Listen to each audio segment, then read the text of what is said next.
பிரம்மத்தை அறிந்தவன் பிரம்மமாகிறான் அப்படின்னு ஒரு பெரியவர் பேசினார் ஒரு கோவிலில். தைத்திரிய உபனிஷத்து அப்படி சொல்லுதான். இதை கேட்கும் பொழுது நமக்கு ஒரு சந்தேகம் வரும். அது எப்படி? பிரம்மத்தை அறிந்தவன் பிரம்மம் ஆகிறான்னா, சிங்கத்தை அறிந்தவன் சிங்கம் ஆகிறானா, தோசையை அறிந்தவன் தோசை ஆகிறானா? இப்படிப்பட்ட சந்தேகம் நமக்கு வர்றதுல ஒன்றும் ஆச்சரியம் இல்லை. இது இயற்கை. இதுக்கும் அந்த பெரியவரே பதில் சொல்றார். சிங்கம் வேற, நாம வேற. அதனால சிங்கத்தை அறிந்தவன் சிங்கம் ஆக மாட்டான். ஆனால் பிரம்மம் வேற, நாம வேற இல்லை. அதனால பிரம்மத்தை அறிந்தவன் பிரம்மமாகிறான் அப்படிங்கிறது அவரோட விளக்கம்.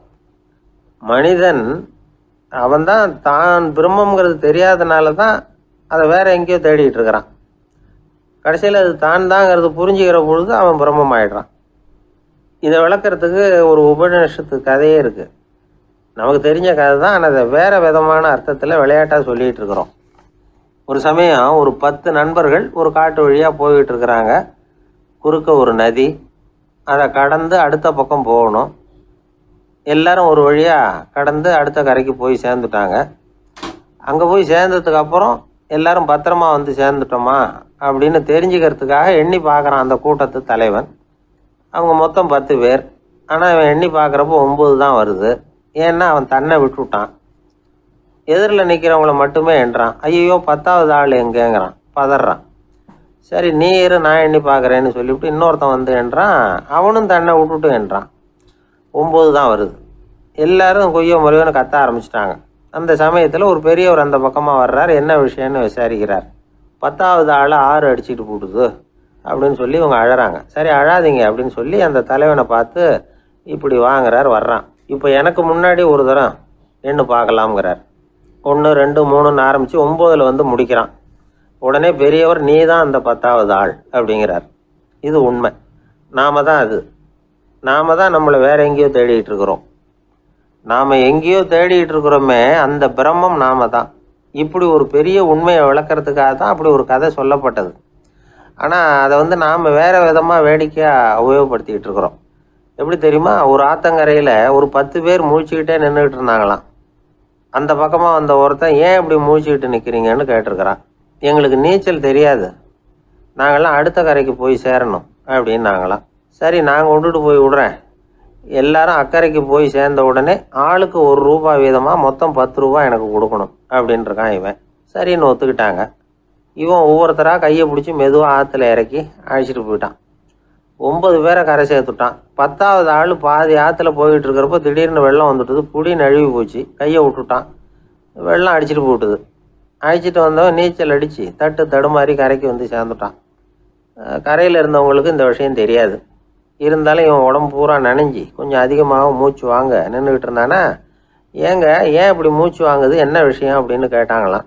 அதுக்கு இவன் கொஞ்சமாக அலட்டிக்காமல் சொன்னானா, வேற ஒன்றும் இல்லை, நீங்கள் கொடுக்க வேண்டிய ₹10ல் ₹1 குறைஞ்சி போச்சு அவ்வளவுதான் அப்படின்னானா. ஏங்க எங்கே போயிட்டு வரீங்க அப்படின்னு கேட்டேன். எனக்கு வேண்டப்பட்ட ஒருத்தரை பார்த்து. ஆஸ்பத்திரிக்குன்னார்.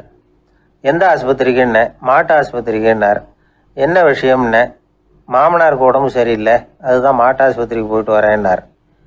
அட பாவி, அதுக்கு அந்த ஆஸ்பத்திரிக்கா போவாங்க அப்படின்னு ஆச்சரியமா. அட அது இல்லைப்பா, முதல்ல எங்கள் குடும்ப டாக்டர் தான் தேடிக்கிட்டு போனேன். அவர் அந்த நேரத்தில் அவர் வளர்க்குற நாய்க்குட்டிக்கு உடம்பு சரியில்லைன்னு சொல்லி அதை தூக்கிக்கிட்டு மாட்டு ஆஸ்பத்திரிக்கு போயிட்டாராம் சொன்னாங்க. அதனால் அங்கே போய் அவரை சந்தித்து விஷயத்தை சொல்லிவிட்டு வர்றேன்னார். அப்புறம் தான் எனக்கு கொஞ்சம் நிம்மதியாக இருந்தது. பொதுவாக நமக்கு தெரிஞ்ச வரையில் டாக்டர்கள் 2 வகை. நமக்கு வைத்தியம் பண்ணுற டாக்டர்கள் ஒரு வகை, நம்மக்கிட்ட இருக்கிற ஆடு மாடு கோழிக்கு வைத்தியம் பண்ணுற டாக்டர்கள் ஒரு வகை. இப்போ தான் எனக்கு தெரியும் இன்னொரு வகையான டாக்டர்களும் உண்டுங்கிறது. அது யாருன்னா பூச்சிகளுக்கு வைத்தியம் பண்ணுற டாக்டர்கள், அதாவது பூச்சி டாக்டர்கள். வெளிநாடுகளில் அப்படிலாம் கூட சில பேர் இருக்கிறாங்க. பிரிட்டனில் யார்க்ஷயர் வட்டாரத்தில் ராதர்ஹாம் அப்படின்னு ஒரு ஊர். அங்கே ஒரு விலங்கியல் மருத்துவர் பேர் டாக்டர் லான்ஸ் ஜெப்சன். அவர் ஆஸ்பத்திரி வாசலில் பார்த்தீங்கன்னா தினமும் நிறைய பேர் நின்றுக்கிட்டு இருப்பாங்க. கையில் கண்ணாடி குடுவை, தகர டப்பா இப்படி ஏதாவது இருக்கும். அதுக்குள்ளே ஏதாவது பூச்சிகள் இருக்கும். அதுக்கு வைத்தியம் பண்ணுறதுக்காக வந்தவங்க தான் அவங்க எல்லாம். சிலந்தி பூச்சி, பல்லி, தேளு, பாம்பு இப்படி ஏதாவது இருக்கும். பொழுதுபோக்காக சில பேர் நாய், பூனை, கிளி, மைனா, புறா இப்படி ஏதாவது வளர்க்குறாங்கல்ல, அது மாதிரி இப்போல்லாம் தேளு, பல்லி, பாம்பு, பூச்சி இதையெல்லாம் வளர்க்க ஆரம்பிச்சிட்டாங்களாம். இது ஒரு புது ஃபேஷன். இப்போ கூண்டுக்குள்ளே டப்பாக்குள்ளே போட்டு வளர்க்குறது, அதுக்கு ஏதாவது நோய் வந்துட்டுதுன்னா வைத்தியம் பண்ணுறதுக்கு டாக்டர்கிட்ட வந்துட வேண்டியது, இப்படி இந்த பழக்கம்லாம் நிறையா வந்துட்டுது. ரத்தம் உறிஞ்சிற அட்டைகள் கூட இவங்ககிட்ட வைத்தியத்துக்கு வருதான். சிலந்திகளில் செங்கால் சிலந்தின்னு ஒரு வகை. மத்திய அமெரிக்க காடுகளில் இது அதிகம். சிலந்திகள்லேயே ரொம்ப விலை உசந்தது இந்த ரகம்தான். கால்களில் சிவப்பு கோடுகள் இருக்கும். இந்த இனம் இப்போ குறைஞ்சிக்கிட்டே வர்றதுனால சர்வதேச விதிகளின்படி இவற்றின் ஏற்றுமதி இறக்குமதிக்கு தடை விதிக்கப்பட்டிருக்குது. அதனால் இதை வளர்க்குறவங்க வீட்டுக்குள்ளேயே இனவிருத்தி மூலமாக பெருக்கி விற்பனை பண்ணிட்டு வராங்களாம். அந்த வகை சிலந்திகள் தான் இப்போ வைத்தியத்துக்கு அதிகமாக வருதான். சரி, இதுக்கெல்லாம் எப்படி வைத்தியம் பண்ணுறாங்க? முதல்ல அதை குளிர்பதன பெட்டியின் வழுவழுப்பான சுவரில் விட்ட உடனே அதெல்லாம் மெதுவாக இறங்கி வரும். அப்போ அதன் நோயை கண்டுபிடிக்கிறது சுலபம். அப்புறம் அதுக்கு கிருமிகளை கொல்லக்கூடிய மருந்துகளையோ வலி நிவாரண மருந்துகளையோ கொடுப்பாங்க. கால் உடைஞ்ச சிலந்திகளுக்கு பசையை கொண்டு ஆப்ரேஷன் பண்ணுவாங்க. சில சிலந்திகளுக்கு உடைஞ்ச காலை எடுத்துட்டா புதிய கால் வளர்ந்துடும். சிலந்திகளை மனிதர்கள் கையில் எடுக்கிறப்போ அது பயந்து போய் கீழே குதிக்குது. அதனால் கால் உடஞ்சி விடுது, இல்லைன்னா வயிறு சேதமடையுது. அந்த நிலைமையில் வர்ற சிலந்திகளுக்கு மயக்க மருந்து கொடுத்து ஆப்ரேஷன்லாம் கூட பண்ணுறாங்களாம். பார்த்தீங்களா பூச்சிகளுக்கு வந்த வாழ்வே. நம்ம ஊர்லேயும் வீடுகளில் பூச்சிகள் வளர்க்குறது உண்டு. ஒருத்தர் வந்தார், எனக்கு 3000 கரப்பாம்பூச்சி அவசரமாக தேவைப்படுது, எங்கே கிடைக்கும்னு கேட்டார். கரப்பாம்பூச்சியா? அது என்னத்துக்குன்னு கேட்டோம். அது வேற ஒன்றும் இல்லை, நான் குடியிருக்கிற வாடகை வீட்டை காலி பண்ண போகிறேன். வீட்டு சொந்தக்காரர் என்ன சொல்கிறாருன்னா, இந்த வீட்டுக்கு நான் குடி வந்தப்போ எப்படி இருந்ததோ அதே நிலைமையில் விட்டுட்டு போகணும்னு வீட்டுக்காரர் சொல்லியிருக்கிறார், அதனால தான் கேட்டேன் அப்படின்னார். உலகத்தில் எது எதுக்கோ ஆராய்ச்சி கூடங்கள் இருக்குதுல்ல, அது மாதிரி தூக்கத்தை பற்றி ஆராய்ச்சி பண்ணுறதுக்கு ஒரு ஆராய்ச்சி கூடம் இருக்குது. அப்படி ஆராய்ச்சி பண்ணணும்னா அதுக்கு மூழ்கிக்கிட்டு இருக்கணும்ல. அதனால தான் அந்த ஆராய்ச்சி கூடம் இங்கே இல்லை. அமெரிக்காவில் பாஸ்டன் பல்கலைக்கழக மருத்துவமனையில் அது இருக்குது. அங்கே தூக்கத்தை பற்றி பலவிதமான ஆராய்ச்சிகள் பண்ணிகிட்டு இருக்கிறாங்க. அந்த ஆராய்ச்சி கூடத்தில் இயக்குனராக இருக்கிற ஒரு நிபுணர், அவர் என்ன சொல்கிறார் தெரியுமா? உங்களுக்கு தூக்கம் வரலையா, நீங்கள் நல்லா தூங்குறதுக்கு தாராளமாக சில யோசனைகளை என்னால் சொல்ல முடியும் அப்படிங்கிறார். யோசனை தானே, காசா பணமாக கேட்டு வச்சுக்கலாமே. உணவு, மனநிலை, தூங்கும் இடத்தோட சூழ்நிலை, படுக்கைக்கு செல்றப்போ உள்ள பழக்க வழக்கங்கள், இது காரணமாக ஒருத்தருக்கு தூக்கம் வராமல் போகலாம். தூக்கம் வராததுக்கு இதுதான் காரணம்னா அதையெல்லாம் சுலபமாக கட்டுப்படுத்தலாங்கிறார் அவர். தூக்கத்தை வரவழைக்கக்கூடிய ஒரு நல்ல மருந்து உடற்பயிற்சி. ஆனால் ஒன்று, படுக்க போகிற நேரத்தில் இது மாதிரி உடற்பயிற்சிகள் எல்லாம் செய்யக்கூடாது. கொஞ்சம் முன்னாடி பகல்லையே இந்த பயிற்சிகளை செய்கிறது நல்லது. தூக்கம் வராமல் அவதிப்படுறவங்க பிற்பகல் நேரங்களில் காஃபி, டீ இது மாதிரி பானங்களை சாப்பிடக்கூடாது. மது அருந்துறது கூட தூக்கத்தை பாதிக்கும். வெது வெதுப்பான நீரில் குளிக்கிறது, தியானத்தில் ஈடுபடுறது, ஓய்வாக இருக்கிறது, படுக்கிறது, அதாவது படுக்கிறதுக்கு முன்னாடி ஒரு குவளை பால் சாப்பிட்றது, இதெல்லாம் தூக்கத்தை வரவழைக்கிறது ரொம்ப உதவியாக இருக்கும். இன்னொரு விஷயம் என்னென்னா, தூங்கி ஆகணுமேங்கிற கவலை வேண்டியதில்லை. அப்படி நினச்சி கவலைப்படுறதை விட்டுடணும். தூக்கம் வரலையா, உடனே படுக்கையை விட்டு எழுந்திரிக்க வேண்டியது. வெளியில் வாங்க, வேறு ஏதாவது வேலையில் ஈடுபடுங்க, கொஞ்சம் நேரம் உலாவுங்க, அல்லது ஏதாவது ஒரு புஸ்தகத்தை எடுத்து படிங்க. களைப்பு ஏற்பட்டால் மறுபடியும் படுக்கைக்கு போங்க, தூக்கம் தானே வந்துடும். ஒரு விஷயத்தை மட்டும் நல்லா ஞாபகத்தில் வச்சுக்கணும். படுக்கைக்கு போகிறப்போ உங்கள் மற்ற எல்லா பிரச்சனைகளையும் மறந்துடணும். அது எப்படி சார் முடியும், அந்த நேரம் தானே எல்லா பிரச்சனையும் வரிசையாக ஞாபகத்துக்கு வருது அப்படின்னு நாம் நினைக்கலாம். ஆனால் பழக்கத்தில் அதை நாம் மாற்றிக்க முடியும். கொஞ்சம் முயற்சி பண்ணணும், அவ்வளோதான். இது எல்லாமே ஆராய்ச்சி பண்ணி பார்த்துட்டு அந்த நிபுணர் சொல்கிற கருத்து தான். இன்னொரு விஷயமும் அவர் சொல்கிறார். அது என்னென்னா, உடல் கோளாறு காரணமாக தூக்கம் வராமல் அவதிப்படுறவங்களுக்கெல்லாம் இந்த யோசனைகள் சரியாக வராது அப்படிங்கிறார். அதுக்கெல்லாம் மருத்துவ சிகிச்சை கொடுத்து தான் சரி பண்ணணும். சில பேருக்கு நடு ராத்திரியில் மூச்சு திணறல் ஏற்பட்டு தூக்கம் வராமல் போயிடும். ஊரெல்லாம் தூங்குறப்ப தான் மட்டும் தூங்காமல் மூழ்கிட்டு இருக்கிறது, ஊரெல்லாம் மூழ்கிட்டு இருக்கிறப்போ தான் மட்டும் தூங்குறது, இது மாதிரி கோளாறுகளால் சில பேர் பாதிக்கப்படலாம். காலு தசை முறுக்கிக்கிறதுனால சில பேருக்கு அடிக்கடி விழிப்பு வரலாம். மன அழற்சி காரணமாக சில பேருக்கு தூக்கம் வராது. இது மாதிரி கோளாறுகளுக்கெல்லாம் அதுக்கு தகுந்த மாதிரி சிகிச்சை கொடுத்து தான் சரி பண்ண வேண்டியிருக்கும். எந்த கோளாறும் இல்லாமல் தூக்கம் வரலைன்னா ஆரம்பத்தில் சொன்ன முறைகளை கடைபிடிச்சு பார்க்கலாம். தூக்கம் வந்ததுன்னா யோசனை சொன்ன அந்த நிபுணருக்கு நன்றி சொல்லலாம். ஒருத்தர், ஏன் சார் பஸ்ஸில் தூங்குறது கெட்ட பழக்கமானு கேட்டார். இல்லையே, நான் கூட பஸ்ஸில் போகிறப்ப தூங்கிட்டு தானே போவேன் அப்படின்னார் இன்னொருத்தர். அப்புறம் ஏன் என்ன டிரைவர் வேலை வேணாம்னு வீட்டுக்கு அனுப்பி வச்சுட்டாங்க அப்படின்னாராம் அவர். 1816 வருஷம் செப்டம்பர் மாதம் 11ஆம் தேதி பிரான்ஸ் தேசத்தில் உள்ள ஒரு மருத்துவமனை. அங்கே ஒரு இளம் டாக்டர் கொஞ்ச நாளைக்கு முன்னாடி தான் அந்த ஆஸ்பத்திரியில் புதுசாக வேலைக்கு சேர்ந்துருக்கிறார். அவர் பேர் ரெனே லெனக். அவர் அன்னைக்கு காலையில் அந்த மருத்துவமனையில் அப்படியே ரவுண்ட்ஸ் வந்துக்கிட்டு இருக்கிறார். வார்டில் ஒரு படுக்கையில் ஒரு இளம் பெண் படுத்திருக்கிறா. அந்த பொண்ணுக்கு இருதய நோயாக இருக்கலாம்ங்கிறது மற்ற டாக்டர்கள் சந்தேகம்.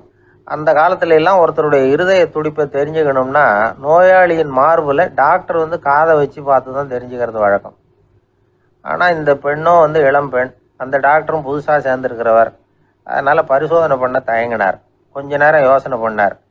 திடீர்னு ஒரு ஞாபகம் வந்தது அவருக்கு.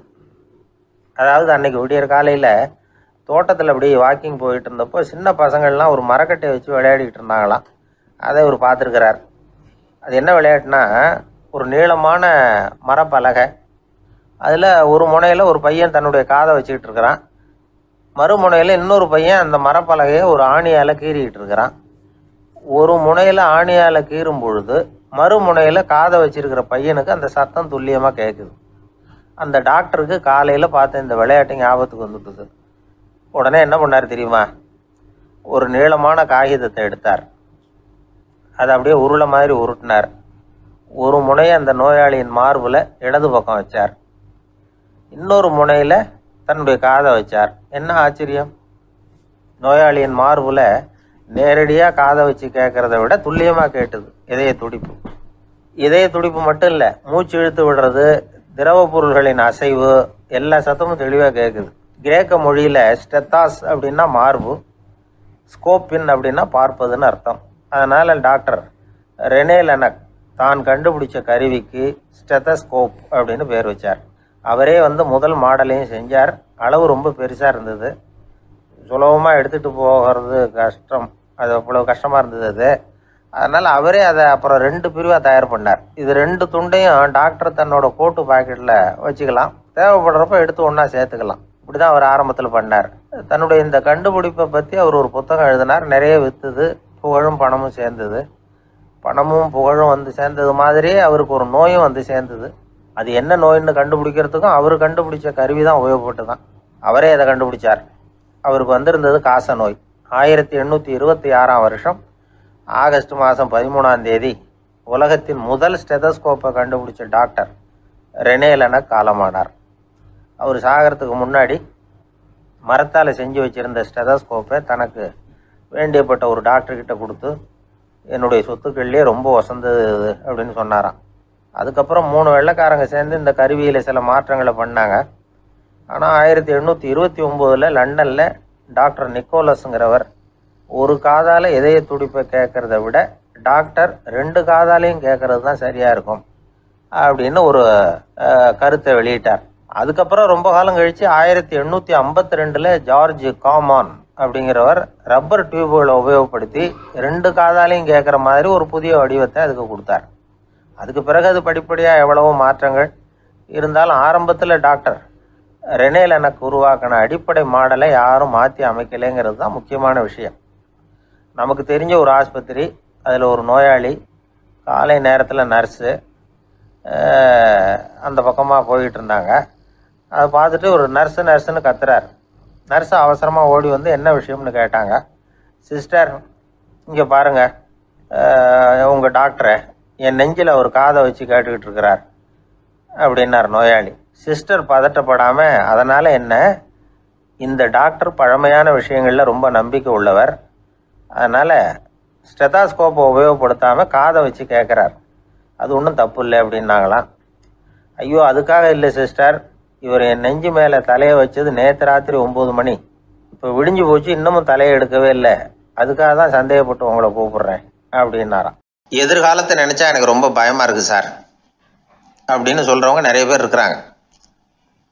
அதாவது பயப்படாத மனிதர்கள்னு யாருமே கிடையாது. ஒவ்வொருத்தருக்கும் ஒவ்வொரு விதமான பயம் இருந்தாலும் ஒட்டுமொத்தமாக பார்க்குறப்போ மனிதனுக்கு 6 விதமான பய உணர்வுகள் வரலாம் அப்படின்னு பெரியவங்க சொல்கிறாங்க. எல்லா விதமான பயமும் இந்த 6 வகைக்குள்ள அடக்கம். அந்த 6 வகை பயமும் 6 எதிரிகள் மாதிரியாம். 6 எதிரிகளையும் புரிஞ்சுக்கிட்டோம்னா போதும், வாழ்க்கையில் சுலபமாக வெற்றி அடைய முடியும். சரி, அந்த 6 வகை பயம் என்னென்ன அப்படின்னு பார்ப்போம். முதல்ல வறுமை பற்றிய பயம், 2வது பழிச்சொல் பற்றிய பயம், 3வது உடல் நலம் பாதிப்பு பற்றிய பயம், 4வது என்னன்னா காதல் தோல்வி, 5வது முதுமை, 6வது மரணம். அதாவது பயப்படுறதுங்கிறது ஒரு மனநிலை தான். இந்த மனநிலையை கட்டுப்படுத்த முடியும், திசை திருப்ப முடியும்.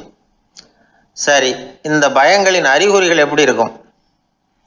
வறுமை பற்றிய பயம் அப்படின்னு முதல்ல சொன்னோம் இல்லையா, அந்த பயத்தின் அறிகுறிகளை தெரிஞ்சுக்குவோம். எதுலேயும் அக்கறை இல்லாமல் இருக்கிறது, ஒரு குறிக்கோள் இல்லாமல் இருக்கிறது, வறுமையை சகிச்சுக்கிறது, வாழ்க்கையில் கிடைக்கிறது எதுவாக இருந்தாலும் ஆட்சேபனை இல்லாமல் ஏற்றுக்கிறது, மனசாலும் உடம்பாலும் சோர்ந்து போயிருக்கிறது, ஆர்வம், முனைப்பு, கற்பனை திறன் எதுவுமே இல்லாமல் இருக்கிறது. இதெல்லாம் தான் அந்த வறுமை பற்றிய பயத்தின் அறிகுறிகள். அந்த அடுத்தது ஒன்று பார்த்தோமே, பழிச்சொல் பற்றிய பயம். அதாவது அடுத்தவங்க நம்மளை குறை சொல்லி விடுவாங்களோ அப்படிங்கிற பயம். இதுக்கு அறிகுறி என்ன தெரியுமா? புதியவர்களை சந்திக்கிறதுக்கு பயப்படுறது, முடிவு எடுக்க முடியாமல் குழம்புறது, பிரச்சனைகளை தவிர்க்க விரும்புறது, தாழ்வு மனப்பான்மை, வரவுக்கு மீறி செலவு செஞ்சு இமேஜை உயர்த்திக்கிறது, குறிக்கோள் இல்லாத வாழ்க்கை, இதெல்லாம் தான் அதுக்கு அறிகுறிகள். 3வது பயம் உடல் நலம் பாதிப்பு பற்றிய பயம், அதாவது நோய் பற்றிய பயம். ஒரு உண்மை என்ன தெரியுமா? டாக்டரை சந்திக்கிற மனிதர்களில் 75% பேர் தங்களுக்கு நோய் வந்துட்டுதுங்கிற கற்பனையில் இருக்கிறவங்களாம். நிஜமாவே நோய் கிடையாது அவங்களுக்கு. இந்த பயத்தின் அறிகுறிகள் என்னென்னா, வியாதிக்கான அறிகுறிகள் தன்னிடம் இருக்கிறதாக நினச்சிக்கிறது, எந்த நேரமும் வியாதியை பற்றியே பேசி பேசி மனசை அங்கேயே வச்சிருக்கிறது, நோய் சம்பந்தமான செய்திகளை படித்து நமக்கு இப்படி ஆயிடுமோ அப்படின்னு வேதனைப்படுறது, இதெல்லாம் தான் அதுக்கு அறிகுறிகள். 4வது பயம் காதல் தோல்வி. இது ரொம்ப வேதனை, உடம்பையும் மனசையும் சீரழிச்சு விடும். ஆண்களை விட பெண்கள் தான் இந்த பய உணர்வில் அதிகமாக பாதிக்கப்படுறாங்க. 5வது முதுமை பற்றிய பயம். 6வது மரண பயம், வயசான காலத்தில் எப்படி சமாளிக்கிறது அப்படிங்கிற பயம். ஆக இதையெல்லாம் நாம் புரிஞ்சிக்க வேண்டியது ரொம்ப அவசியம். இந்த 6 வகை பயங்களை சரியாக புரிஞ்சுக்கிட்டு நாம் நடந்துக்கணும். வாழ்க்கையின் முன்னேற்றத்துக்கு இந்த பயங்கள் முட்டுக்கட்டே ஆகிடக்கூடாது. உழைச்சி பணம் சேர்க்கணும், உற்சாகமாக மனசை வச்சுக்கணும். மனசை கட்டுப்படுத்துகிற மார்க்கம் தெரிஞ்சுக்கிட்டா போதும், எல்லாம் சரியாக வந்துடும். நம்ம ஆள் ஒருத்தன் சொன்னான், சார் எனக்கு வறுமை பற்றிய பயம்தான் இருந்தது, ஒரே ராத்திரியில் 30,000 ரூபா தயார் பண்ணிவிட்டேன், இப்போ எனக்கு இன்னொரு பயம் வந்துட்டுதுன்னா. என்ன பயம்னு கேட்டாங்க. போலீஸு கண்டுபிடிச்சிருமோங்கிற பயம்னா. இது இந்த பயத்தில் அடங்காது.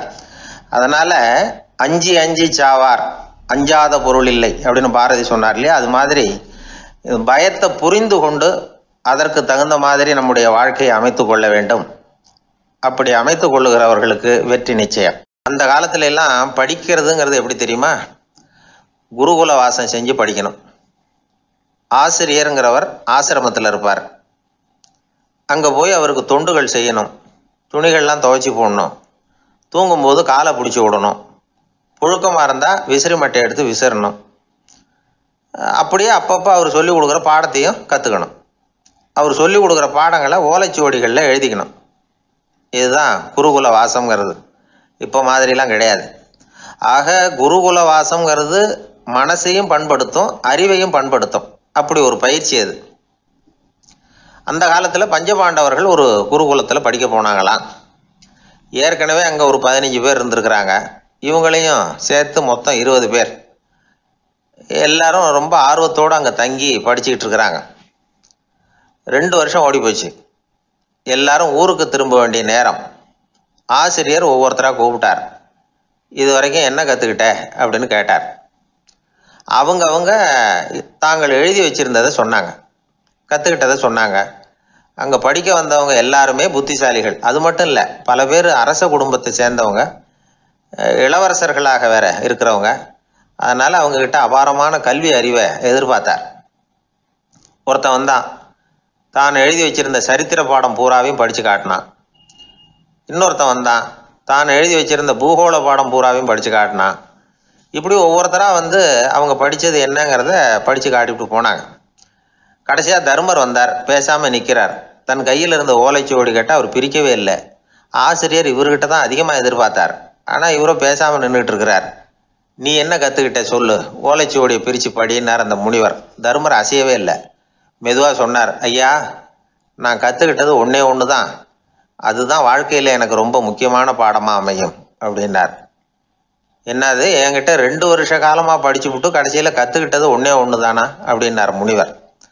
அவருக்கு ஒன்றும் புரியல.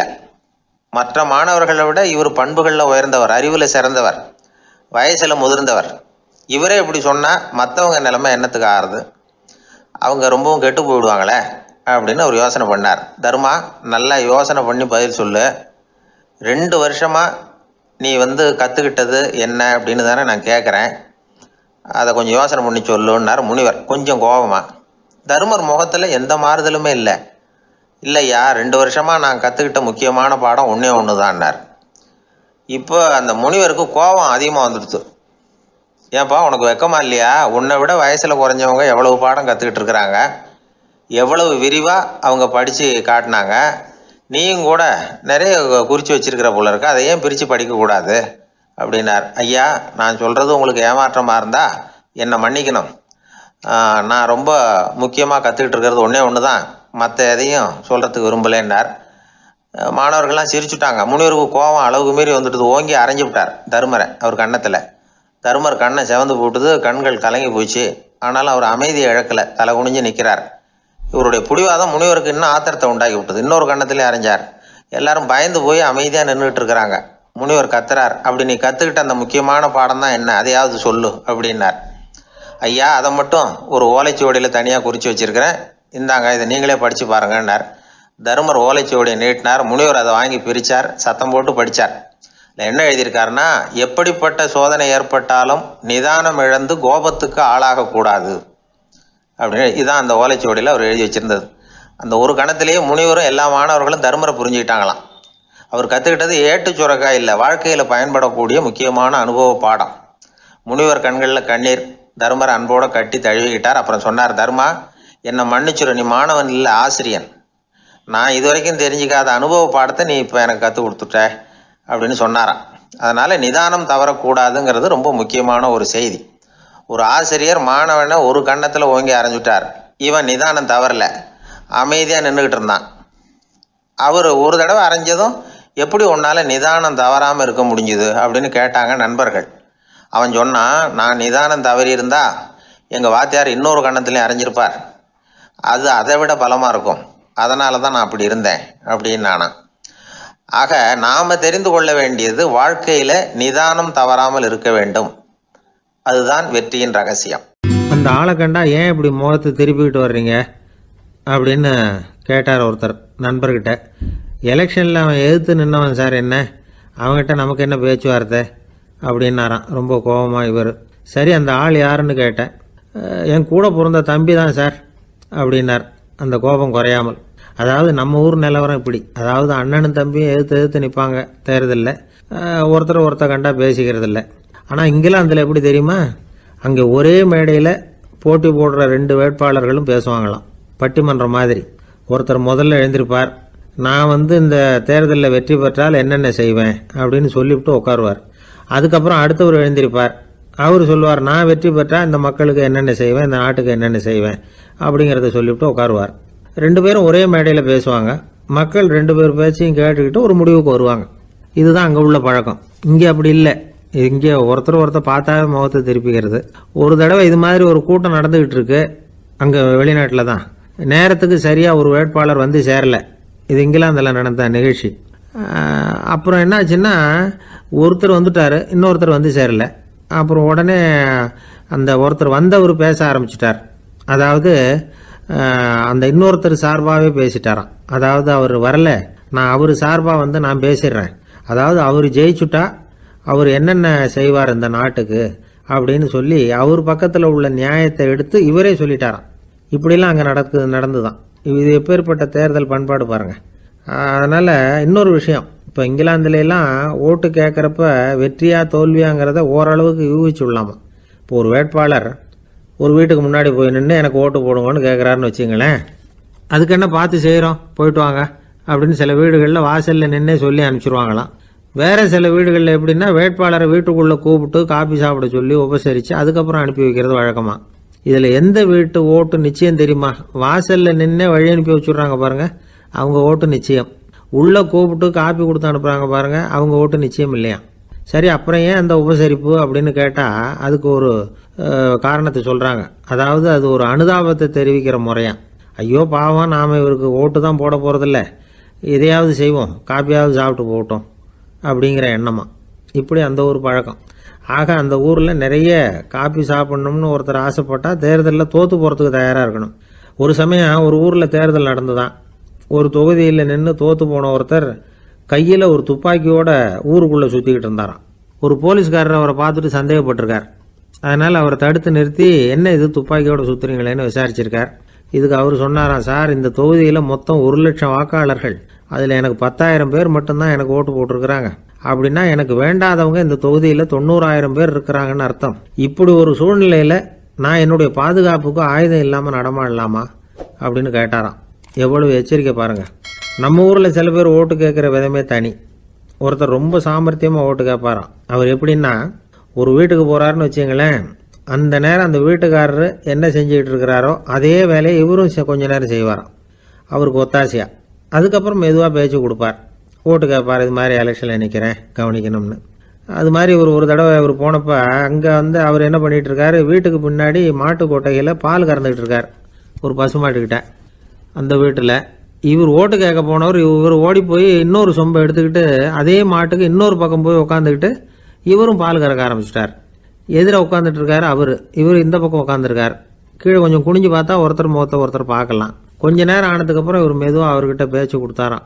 இது மாதிரி நான் எலெக்ஷனில் நிற்கிறேன், நீங்கள் ஓட்டு போடணும், அதுக்காக தான் வந்தேன்னாராம். அது முடியாதுங்களேன்னாராம் அவர். ஏன்னு கேட்டிருக்கார். நான் இந்த வீட்டுக்காரன் இல்லை, நானும் உன்ன மாதிரி ஓட்டு கேட்க வந்தவன் தான் அப்படின்னாராம் அவர். ஒரே ஒரு ஊரில் ஒரு ராஜா இருந்தாராம். அவர் நிறைய சம்பாதிக்கணும்னு திட்டம் போட்டார். தனக்காக சம்பாதிக்கணும்னு நினைக்கல, தன்னுடைய நாட்டுக்காக சம்பாதிக்கணும் அப்படின்னு நினைச்சார். அரசாங்க கருவூலத்தில் கையிருப்பு குறைச்சலாக இருந்தது. மக்கள்கிட்ட வரி விதிச்சாகணும், வேற வழி இல்லை. ஆனாலும் அந்த ராஜா மக்கள் கஷ்டப்படக்கூடாது அப்படின்னு நினைக்கிறவர். மக்கள் வரியையும் கட்டணும், அதே நேரத்தில் அவங்க சிரமப்படவும் கூடாது. இதுக்கு தகுந்த மாதிரி ஒரு திட்டம் போட்டார். அது பிரகாரம் என்ன பண்ணார்னா, அந்த நாட்டில் ஒரு 3 பெரிய குளங்களை தோண்டினார். அது நிறைய தண்ணீரை நிரப்புனார். அதுக்கப்புறம் எங்கேயோ தேடி பிடிச்சி 3 விதமான மீன்களை கொண்டுகிட்டு வந்தார். அந்த 3 குளங்கள்லையும் விட்டார். அதை ஒவ்வொரு குளத்துலேயும் ஒவ்வொரு விதமான மீன்கள். அந்த மீன்களுக்கு அபூர்வமான ஒரு சக்தி உண்டு. அது எப்படின்னா, அந்த குளத்தில் குளிக்க வர்றவங்களுக்கு அந்த மீன்கள் கடிக்கும் பொழுது வலி ஏற்படுறதில்ல. அதுக்கு பதிலாக மகிழ்ச்சி நிறைந்த ஒரு இனிமையான உணர்வை அவங்க அனுபவிச்சாங்க. அது எப்படின்னா, இந்த முதல் குளத்தில் இருந்த மீன்களால் கடிக்கப்படும் பொழுது ஒரு விதமான இன்ப மயக்கத்தில் திளைச்சிருக்கிறது மாதிரி உணர்வு. இந்த 2வது குளம் இருக்க, அதில் இருக்கிற மீன் கடிச்சதுன்னு வைங்க, மக்களுக்கு எப்படி இருக்கும்னா, கால்களே தரையில் படாமல் அப்படியே ஆகாயத்தில் மிதக்கிறது மாதிரி ஒரு உணர்வு. அதை அனுபவிக்கிறாங்க. 3வது குளத்தில் இருக்கிற மீன் கடிச்சதுன்னா அவங்கெல்லாம் அப்படியே கோடீஸ்வரராக மாறிட்டதாக ஒரு உணர்வு. அதை அவங்களால அனுபவிக்க முடியுது. இப்படி ஒரு அபூர்வமான மீன் அது, அந்த 3 வகை. இப்படி இருந்தால் மக்கள் அந்த குளங்கள் குளிக்கிறதுக்கு ஆசைப்படாமல் இருப்பாங்களா? அதனால் கூட்டம் கூட்டமாக அலமோத ஆரம்பிச்சிட்டாங்க. ஒவ்வொரு குளத்தின் கரையிலேயும் கியூ வரிசையில் நிற்க ஆரம்பிச்சிட்டாங்க. அந்த நாட்டு மன்னர் என்ன பண்ணார்னா, ஒவ்வொரு குளத்தங்கரையிலையும் ஒரு ராஜாங்க அதிகாரியை உட்கார வச்சார். டிக்கெட்டை அடித்து கொடுத்தார். குளிக்க வர்றவங்க கிட்ட ஒரு குறிப்பிட்ட தொகையை கட்டணமாக வசூலிக்க ஆரம்பித்தார். அவ்வளவுதான். அரசாங்க கருவூலம் நிரம்ப ஆரம்பிச்சுட்டுது. ராஜாங்கத்துக்கு தேவையான பணம் கிடைச்சிட்டுது. இது ஒரு கதை. இதை பற்றி என்ன நினைக்கிறீங்க? அதாவது மக்களுக்கு சுமை தெரியாமலே வரி வசூல் பண்ணுறது நல்லது தானே அப்படின்னு நினைப்பீங்க. ஆனால் இன்றைக்கும் உலகத்தில் பல அரசாங்கங்கள் இதே மாதிரி 3 குளங்களை வெட்டி வச்சிருக்குது. மக்களும் அதில் குளிச்சுக்கிட்டு தான் இருக்கிறாங்க. அது எப்படிங்கிறீங்களா? அந்த முதல் குளம் தான் சினிமா தியேட்டர். அதில் குளிக்கிறவங்க தான் ஒரு விதமான இன்ப மயக்கத்தில் திளைச்சிருக்கிறது மாதிரியான உணர்வை அனுபவிக்கிறவங்க. 2வது குளம் தான் சாராய கடை. இந்த குளத்தில் குளிக்கிறவங்க தான் கால்களே தரையில் படாமல் ஆகாயத்தில் மிதக்கிறது மாதிரி உணர்வை அனுபவிக்கிறவங்க. 3வது குளம் லாட்ரி டிக்கெட். இதில் குளிக்கிறவங்க தாங்கள் அப்படியே கோடீஸ்வரர்களாக மாறினது மாதிரி ஒரு உணர்வு, அதை அனுபவிக்கிறவங்க. இன்றைக்கி பல நாடுகள் இந்த குளங்களை பயன்படுத்திக்கிட்டு தான் வராங்க. ஒரு பூவில் வண்டு உட்காருது, அதில் இருக்கிற தேனை வண்டு எடுக்குது. இந்த சமயத்தில் அந்த பூவுக்கு வலிக்குமா? அதுக்கு வலிக்கிறது இல்லை. அந்த பூவோட மலர்ச்சியும் வளர்ச்சியும் குன்றி போகிறதும் கிடையாது. ஒரு ராஜா மக்கள்கிட்ட வரி வசூல் பண்ணும் பொழுது மக்களுக்கு சிரமமும் தெரியக்கூடாது, அதே நேரத்தை அதனால் அவங்க வாழ்க்கையும் கெட்டு போயிடக்கூடாது. அது மாதிரி வரி வசூல் பண்ணணுமா. இது காளிதாசனின் ரகுவம்சத்தில் காணப்படுகிற ஒரு கருத்து. ஒரு சின்ன குழந்தை தவறுதலாக ஒரு 25 காசு நாணயத்தை மூழ்கி விட்டுது. காசு வயத்துக்குள்ளே போயிட்டுது. அந்த குழந்தையோட தாய் உடனே குழந்தைய தூக்கிட்டு ஆஸ்பத்திரிக்கு புறப்பட்டாங்க. அப்போ அந்த பக்கமாக ஒருத்தர் வந்தார் தெருவில். என்ன விவரம்னு கேட்டார். இவங்க சொன்னாங்க, குழந்தை காசை முழுங்கிட்டுது, அதுதான் அவசரமாக ஆஸ்பத்திரிக்கு தூக்கிட்டு ஓடுறேன் அப்படின்னாங்க. அவர் வந்தவர் சொன்னார், கவலைப்படாதம்மா, உடனே இப்படி கொடுங்க குழந்தைய அப்படின்னு கையில் வாங்கினார். ஒரு கையில் அந்த குழந்தையோட கால் ரெண்டையும் பிடிச்சி தலைகீழாக தூக்கி பிடிச்சார். இன்னொரு கையால் அந்த குழந்தையோட வயத்தில் குறிப்பாக ஒரு இடத்துல அப்படியே தேடி அந்த சுட்டு விரலால் ஒரு இடத்துல பொட்டுன்னு தட்டினார். உடனே காசு அந்த குழந்தையோட வாய் வழியாக வெளியில் விழுந்துட்டுது. காசை எடுத்துக்கிட்டு இந்தாங்கம்மா உங்கள் குழந்தை அப்படின்னார். ரொம்ப நன்றிங்க, நிச்சயமாக நீங்கள் ஒரு டாக்டராக தான் இருக்கணும், என்னுடைய யூகம் சரிதானே அப்படின்னாங்களாம் அந்த அம்மா. அதுக்கு அவர், இல்லைங்க, நான் ஒரு இன்கம் டேக்ஸ் ஆஃபீஸர், வருமான வரி அதிகாரி அப்படின்னு சொல்லிவிட்டு போனாராம். ஒரு ஆள் இருந்தார், விலங்குகள் பேரில் அவருக்கு ரொம்பவும் பிரியம். அதனால் தன்னுடைய வீட்டில் ஒரு நாயை வளர்த்தார். அதே மாதிரி கழுதையையும் வளர்த்தார். அந்த கழுதை அவர் வீட்டு கொல்லை பக்கத்தில் நின்றுக்கிட்டு இருக்கும். ஏதாவது பொதி சுமக்கிற வேலை இருந்ததுன்னா அதை கவனிச்சிக்கும். அந்த நாய் வீட்டுக்குள்ளே இருக்கும். நாய்க்கு அந்த வீட்டில் ராஜ உபசாரம் தான். அதுக்கு அந்த வீட்டில் ஏகப்பட்ட மரியாதை. குளிக்கிறதுக்கு தனியாக சோப்பு, 2 வேளையும் பால், பிஸ்கட்டு, மத்தியானம் சாப்பாடு. அதுக்கு ஏதாவது உடம்பு சரியில்லைன்னா உடனே ஆஸ்பத்திரி வைத்தியம். ரொம்ப கொடுத்து வச்ச நாய். அந்த வீட்டு தலைவர் வெளியில் அப்படியே நடைப்பயிற்சி போனால் கூடவே இதுவும் போகும். அவர் மட்டும் தனியாக எங்கேயாவது வெளியில் போயிட்டு வந்தால் வீட்டுக்கு வந்த உடனே அந்த நாய் அவர்கிட்ட ஓடி வரும். அப்படியே எழும்பி முன்னங்கால் 2ஐயும் அவர் தோள் மேலே போட்டுக்கும். அவர் சிரிச்சுக்கிட்டே அது தலையில் செல்லமாக தட்டுவார். அவர் ஈசி சேரில் சாஞ்சிக்கிட்டு டிவி பார்ப்பார், பேப்பர் படிப்பார். அப்போலாம் அந்த நாய் அவருடைய காலடியில் படுத்துக்கும். அப்போ கூட அவர் தலையை செல்லமாக தடவி கொடுப்பார். அந்த நாய் படுக்கிறதுக்குன்னே ஒரு மெத்தை, சில சமயம் அது அங்கே இருக்கிற மேஜை நாற்காலி மேலே கூட ஏறி விளையாடும், சோபாவில் ஏறி உட்காந்துக்கும். இவ்வளவு செல்வாக்காக வளர்ந்தது அந்த நாய். இதையெல்லாம் அந்த கழுதை பார்த்துக்கிட்டே இருக்குது கொல்லை பக்கத்தில் இருந்து. பார்த்துட்டு அது யோசிக்க ஆரம்பிச்சுதான், என்ன இது, இந்த வீட்டில் நாம தான் கழுதையாக உழைக்கிறோம், பொதி சுமக்கிறோம், நமக்கு ஒரு நல்ல சாப்பாடு கிடையாது, படுக்கை கிடையாது, ஒரு நாளாவது நம்ம தலையையோ முதுகையோ தடவி கொடுத்தது கிடையாது. ஆனால் அந்த நாய் இந்த வீட்டுக்காக ஒரு துரும்ப கூட அசைச்சதில்லை. அதை போய் இந்த வீட்டில் உள்ளவங்க இப்படி தலையில் வச்சு தாங்குறாங்களே அப்படின்னு யோசிச்சுதான் அந்த கழுதை. ரொம்ப நேரம் யோசிச்சுவிட்டு அதுக்கப்புறம் ஒரு முடிவுக்கு வந்திருக்குது.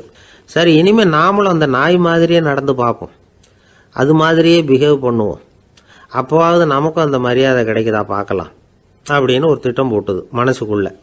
உடனே அந்த திட்டத்தை செயல்படுத்தவும் ஆரம்பிச்சுது. அதாவது அந்த வீட்டில் அந்த நாய் என்னென்ன செய்யுதோ அதையெல்லாம் இதுவும் செய்ய ஆரம்பிச்சுட்டுது. அந்த வீட்டு எஜமான் எங்கேயோ வெளியில் சுற்றிவிட்டு ரொம்ப அசந்து போய் வீட்டுக்கு திரும்பி வந்துக்கிட்டு இருந்தான். உடனே இந்த கழுதை என்ன பண்ணிச்சு தெரியுமா, அவங்ககிட்ட ஓடி போச்சு.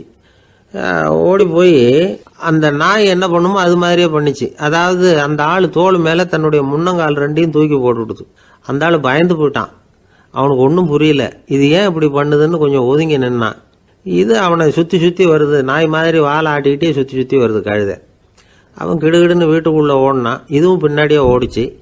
அங்கே போய் நாய் மாதிரியே மேஜை நாற்காலி மேலே ஏறி குதித்து விளையாட ஆரம்பிச்சுட்டுது. சோபாவில் ஏறி உட்காருது. மேஜையில் இருந்த சாமான்லாம் கீழே விழுந்து உடையுது.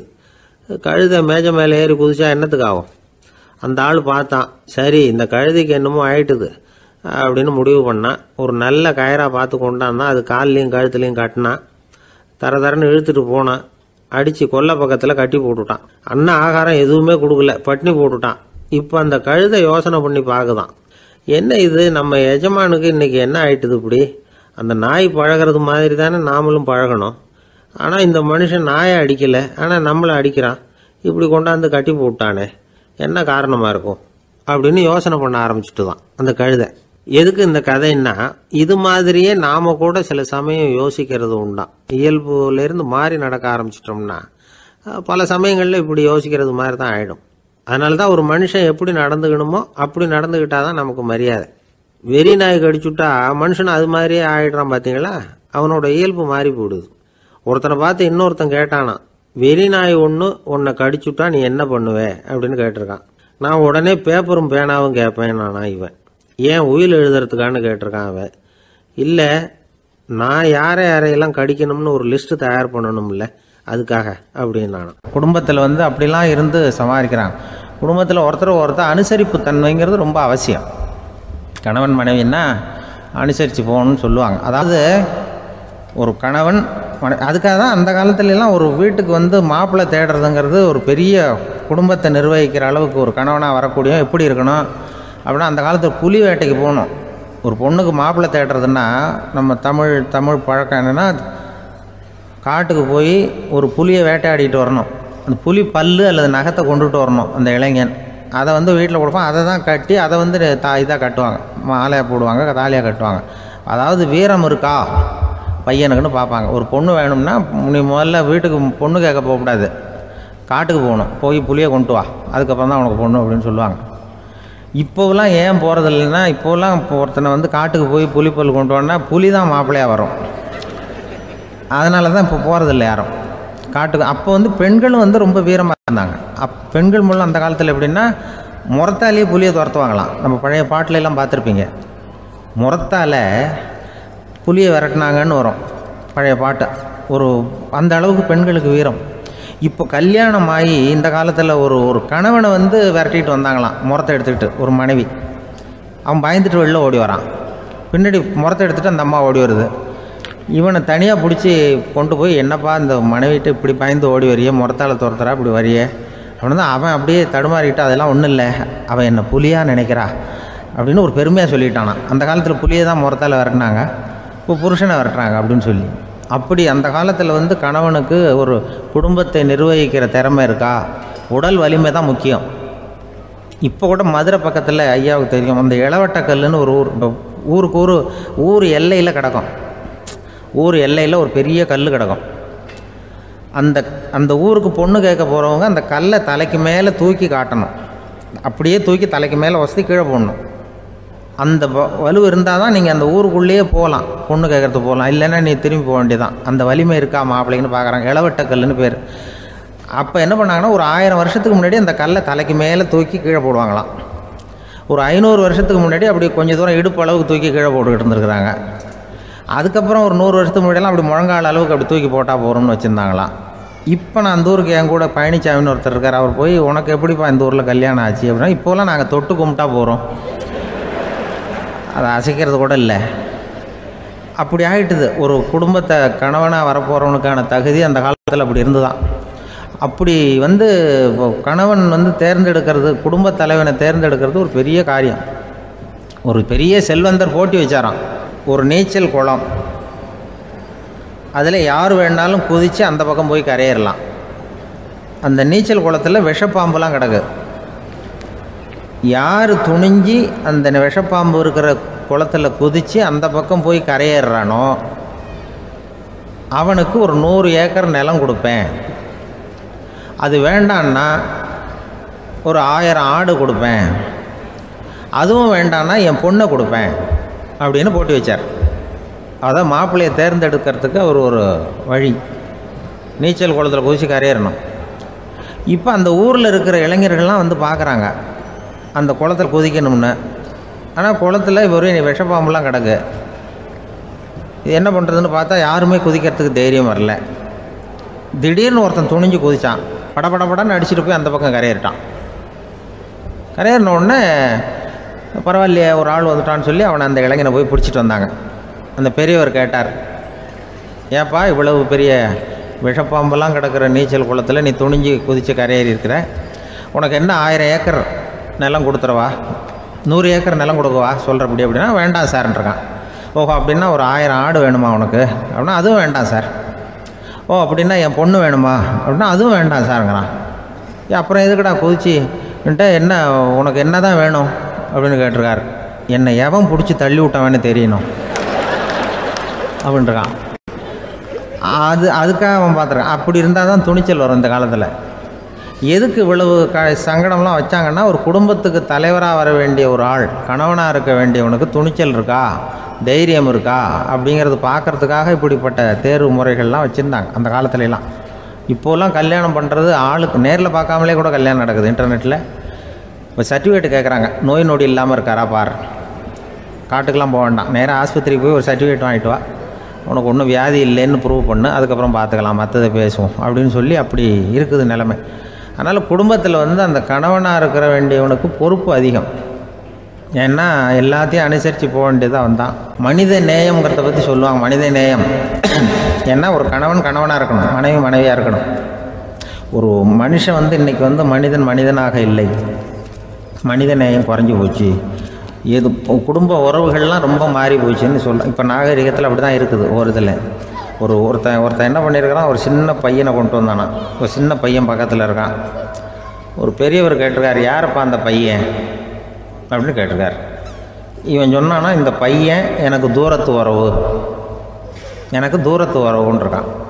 சரி, தூரத்து உறவுன்னா எப்படி அப்படின்னு கேட்டிருக்கான். இந்த பையன் எங்கள் அப்பாவுக்கு 8வது புள்ள அப்படின்னானா. கூட பிறந்தவனே அவ்வளோ தூரமாக போயிட்டான், 8வதாக பிறந்தான். அப்படி இருக்க குடும்ப உறவுகள்ங்கிறது. மனுஷனுக்கு வந்து வேல்யூ விஞ்ஞானம் எப்படி போட்டிருக்குன்னா, ஒரு மனித உடம்பில் இருக்கிற கால்சியத்தை மட்டும் தனியாக எடுத்தால் ஒரு சின்ன ரூமுக்கு வெள்ளை அடிக்கலாமா. ஒரு மனுஷ உடம்பில் இருக்கிற பாஸ்பரஸை மட்டும் தனியாக எடுத்தால் ஒரு 40 நெருப்பு வச்சு தயார் பண்ணலாம். ஒரு மனுஷ உடம்பில் இருக்கிற இந்த கொழுப்பு சத்தை மட்டும் தனியாக எடுத்தால் ஒரு 7 சோப்பு கட்டி தயார் பண்ணலாம். அது மாதிரி ஒரு மனுஷ உடம்பில் இருக்கிற இரும்பு சத்தை மட்டும் தனியாக எடுத்தால் ஒரு 2 அங்குல ஆணி 2 செய்யலாம். இவ்வளவுக்கும் விலை போட்டால் 42 ரூபா 50 காசு. இதுதான் மனுஷனுக்கு விஞ்ஞானம் போட்டிருக்கிற விலை. அது எப்போ அது ஒசரும்னா, அவன் மனுஷனாக இருக்கிற வரைக்கும் இருக்கிறப்ப தான். அதுவும் செத்து போனால் அதுவும் கிடையாது, செத்து போனால் அதுவும் குறைஞ்சிரும். மிருகங்களுக்கெல்லாம் அப்படி இல்லை, செத்ததுக்கு அப்புறம் விலை கூடும். அங்கெல்லாம் எல்லா ஊர்லேயும் பார்த்திங்கன்னா உயிர் கோழி 50 ரூபா, உரிச்ச கோழி 60 ரூபான்னு போட்டிருக்கோம். செத்ததுக்கு அப்புறம் 10 ரூபா அதிகம். மனுஷனை வந்து நீ உயிர் மனுஷன் 42 ரூபா 50 காசு, செத்ததுக்கு அப்புறம் 52 ரூபான்னா நீயே வச்சுக்கிடாது, எனக்கு எது கண்டுபிடும். அவன் வந்து எப்போ அவனுக்கு வேல்யூ கூடும்னா, மனிதனாக வாழும்பொழுது தான் வேல்யூ கூடும். குடும்பத்தில் வந்து அந்த பாசத்தோடு வாழணும்னு கடவுள்கிட்ட கேட்டு சொன்னாங்களே, அதுதான். இந்த சமூகங்கிறதும் ஒரு பெரிய குடும்பம்தான். அதனால தான் இந்த நாட்டுக்கு உள்ள பெருமையை எல்லாரும் ஒற்றுமையாக இருந்தால் எதையும் சாதிக்கலாம்ங்கிறது தான் இந்த நாட்டுக்கு உள்ள பெருமை. அப்படி நிரூபித்தோம். அதனால் சமூகங்கிறதும் ஒரு குடும்பம் மாதிரி இருக்கிறது தான் பெருசு. இப்போ சில இதெல்லாம் இப்போ ஜாதி மத வேறுபாடெல்லாம் வந்து நம்முடைய முன்னேற்றத்தை வந்து தடுக்கும். விலங்குகள் வந்து நம்மளோட மேலானது. அதான் ஒரு ஊரில் ஒரு சிவன் கோயில் இருந்து தான். சிவன் கோயிலில் அந்த புறாவெல்லாம் வளர்ந்துக்கிட்டு இருந்திருக்கு. அந்த மாடத்தில், சிவன் கோயில் மாடத்தில் புறாவெல்லாம் கூடியிருந்திருக்கு. உடனே அதுக்கு கும்பாபிஷேகம் பண்ணுறதுக்காக ஊரில் திட்டம் போட்டாங்க. சிவன் கோயிலுக்கு வெள்ளடிக்க ஆரம்பித்தாங்க. வர்ணம் பூச ஆரம்பித்ததும் அதுக்கு சாரம் கட்டுவாங்கள்ல, இந்த குச்சியெல்லாம் வச்சு சாரம் கட்டுவாங்க. உடனே இந்த புறாவெல்லாம் என்ன பண்ணிச்சான், இனிமேல் நம்ம இங்கே வெள்ளை அடிக்கிறாங்க, கும்பாபிஷேகம் வருது, நம்ம இங்கே குடியிருக்க முடியாது, எதிர்த்தாப்புல எங்கே போகலான்னு பார்த்துருக்கு. இந்த உயரம் கோபுரத்தில் இருந்த புறாவெல்லாம் எதிர்த்தாப்புல ஒரு மாதா கோயில் இருந்திருக்கு, சர்ச்சு. அங்கே சில மாடங்களில் புறாவெல்லாம் இருக்குது, சில மாடம் இருக்குது. உடனே நம்மளாம் அங்கே போய்டும் கொஞ்சம் காலத்துக்குன்னு எல்லாம் புறப்பட்டு இந்த மாதா கோயிலுக்கு போயிடுது. அங்கே போனால் அங்கே இருக்கிற புறாவோடு சேர்ந்து இதுவும் குடியிருந்துகிட்ருக்கு. கொஞ்ச நாள் என்னாச்சு, அங்கே கிறிஸ்மஸ் வந்துவிட்டுது. கிறிஸ்மஸ் வந்ததும் சரி இங்கேயும் வெள்ளடிக்க ஆரம்பிக்கிறாங்க. நம்ம மறுபடியும் எங்கடா போகிறதுன்னு பார்த்தா அங்கே இருக்கிற புறாவோட சேர்ந்து இதுவும் சேர்ந்து நேராக ஒரு பள்ளிவாசல் இருந்தது. எதுக்கு அங்கே இருக்கிற மாடத்தில் போய் அங்கே குடியேறிட்டுது எல்லாம். அங்கே போனால் அங்கே ரமலான் மாதம் வந்து ரம்ஜானுக்காக அதையும் புதுப்பிக்க ஆரம்பித்தாங்க. இது என்ன பண்ணுறதுன்னு சொல்லி இந்த 3 செட்டு புறாவும் சேர்ந்து என்ன பண்ணிச்சு, எங்கே போகலான்னு பார்த்தா மறுபடியும் அதுக்குள்ளே இந்த சிவன் கோயிலில் கும்பாபிஷேகம் முடிஞ்சிருக்கு. அங்கே போடுவோம் எல்லாருன்னு சொல்லி எல்லா புறாவும் அந்த சிவன் கோயிலுக்கு வந்துட்டுது. அங்கே போய் மாடத்தில் அதை குடியிருந்துட்டுது.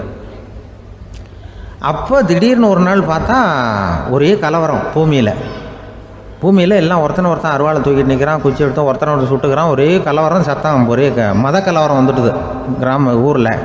அப்போது புறாவெல்லாம் மாடத்தில் இருந்துக்கிட்டு ஒரு குஞ்சு புறா அவங்க அம்மாட்ட கேட்டு தான், இது என்ன இந்த மனுஷனுக்கு என்னாச்சு, அவன் கத்தியை தூக்கிட்டு நிற்கிறானே அப்படின்னு கேட்டு தான். ஒரு குஞ்சு புறா அவங்க அம்மாட்ட கேட்டுதான், அம்மா புறா. இப்போ அந்த புறா சொல்லிச்சான், மனுஷனுக்கு இப்போ மதம் பிடிச்சிருக்கு, அதான் கத்தியை தூக்கிட்டு நிற்கிறான் அப்படின்ட்டுருக்க. இப்போ நமக்கெல்லாம் பிடிக்கலையே அப்படின்னு தான். அப்போ அந்த புறா சொல்லிச்சான், அந்த பாருமா, நாம் இந்த சிவன் கோயிலில் இருந்தாலும் நமக்கு புறான்னு தான் பேர், இந்த மாதா கோயிலுக்கு போனாலும் நமக்கு புறான்னு தான் பேர், பள்ளிவாசலுக்கு போனாலும் நமக்கு புறான்னு தான் பேர். அந்த மனுஷன் அப்படி இல்லை. அவன் இங்கே இருக்கிற வரைக்கும் இந்துன்னு சொல்லுவான், அங்கே மாதா கோயில் இருந்தான்னா கிறிஸ்தவன்னு சொல்லுவான், பள்ளிவாசலில் இருந்தான்னா முஸ்லீம்னு சொல்லுவான். அப்போ குஞ்சு புறா அது என்ன இப்படி பண்ணுறாங்க மனுஷங்க, இப்போ அவங்கள விட நம்ம வசதி போல் இருக்க, நம்ம தேவலாம் போல் இருக்க அப்படின்னு தான் அந்த குஞ்சு புறா. அப்போ அந்த தாய் புறா சொல்லிச்சான், உண்மைதான், அதனால தான் நம்ம மேலான இடத்துல இருக்கிறோம், அவன் கீழே நிற்கிறான் என்னமோ அப்படின்னு சொல்லிச்சான். இதுதான் அந்த குடும்பம்ங்கிறது, சமுதாயம்ங்கிறது ஒரு பெரிய குடும்பம். அது இந்த புறாக்கிட்டேருந்து மனுஷன் கற்றுக்க வேண்டியிருக்கு. அப்படி இருக்குது இன்றைக்கி மனுஷனுடைய நிலைமை. அதை புரிஞ்சுக்கணும். அப்படி தான் ஒவ்வொரு இதுலேயும் நாம் நடந்து கொள்ள வேண்டியிருக்குது. மிருகங்கள்டேருந்து கற்றுக்கிற வாய்ப்பெல்லாம் இருக்குது. அப்படி சொல்லுவாங்க, பிள்ளைகளை பற்றி சொல்லுவாங்க. இப்போ ராமர் லட்சுமணர் கதை சொல்லுவாங்க. அதாவது ராமரும் பரதனும் பந்து விளையாடிக்கிட்டு இருந்தாங்களாம் சின்ன வயசில் பந்து விளையாடிட்டு இருந்தாங்களாம். உடனே ராமர் வந்தாராம், கோசலை அவங்க அம்மா மடியில், கோசலை மடியில் சோர்ந்து போய் உட்காந்தாராம். சந்தோஷமாக உட்காந்துருக்காரு. அப்போ அந்த கோசலை அம்மா கேட்டாங்களாம், ஏன்ப்பா அப்படி இவ்வளவு சந்தோஷமாக இருக்கே, என்ன காரணம் அப்படின்னு கேட்டிருக்காரு. அப்படின்னு அந்த அம்மா கேட்டிருக்கு. ராமன் சொன்னான்னா, இது என் தம்பியோட நான் பந்து விளையாண்டுக்கிட்டு இருந்தேன், பரதன் அவன் ஜெயிச்சுட்டான், நான் தோத்துட்டேன், என்னை அவன் ஜெயிச்சுட்டான், அவனுடைய வெற்றி எனக்கு சந்தோஷமாக இருக்குது, தம்பியோட வெற்றி, அதனால் நான் சந்தோஷமாக இருக்கேன்னு சொல்லியிருக்கு. அந்த அம்மாவுக்கு ரொம்ப சந்தோஷம், தம்பி ஜெயிக்கிறாங்கிறத பற்றி அண்ணன் சந்தோஷப்படுறானே அப்படின்னு. கொஞ்ச நேரத்தில் பரதன் வந்திருக்கான். அவன் சோர்ந்து போய் கலங்கி போய் அதே அம்மா மடியில் உட்காந்துருக்கான். நீ ஏன்ப்பா, நீ தான் ஜெயிச்சுட்டியாமே, நீ என்னத்துக்கு வருத்தப்பட்டுக்கிட்டு வர அப்படின்னு கேட்டிருக்க அந்த அம்மா. அப்போ பரதன் சொன்னானா, நான் ஜெயிக்கணுங்கிறதுக்காக அண்ணன் விட்டு கொடுத்தாரு, தோத்துட்டாரு, அதனால் எனக்கு வருத்தமாக இருக்குது. உண்மையில் அவர் தான் ஜெயிச்சிருக்க வேண்டியது, எனக்காக விட்டு கொடுத்தாரு அண்ணன், அதனால் நான் வருத்தப்படுறேன்னா. அப்போ அந்த அம்மா சொல்லிச்சான், இப்படி தான் தம்பியினுடைய வெற்றி அண்ணனை சந்தோஷப்படுத்துது, அண்ணனுடைய தோல்வி தம்பியை வருத்தப்பட வைக்குது, இப்படி தான் இருக்கணும் அண்ணன் தம்பின்னா, அப்படி தான் குடும்பத்தில் இருக்கணும்னு சொல்லி அந்த அம்மா சொன்னதாக சொல்லுவாங்க ராமாயண கதை. அதே போல் இப்போ இதில் வரும், நபிகள் நாயகத்தினுடைய பேரர்கள் பாத்திமாவனுடைய பிள்ளைகள் 2 பேர், ஹசன் ஹுசைன் 2 பேர் நபிகள் நாயகத்தினுடைய பேரன்மார்கள். அன்னை பாத்திமாவனுடைய குழந்தைகள். ஹசனும் ஹுசைனும் பேசிக்கிறதே இல்லையா கொஞ்ச நாள்.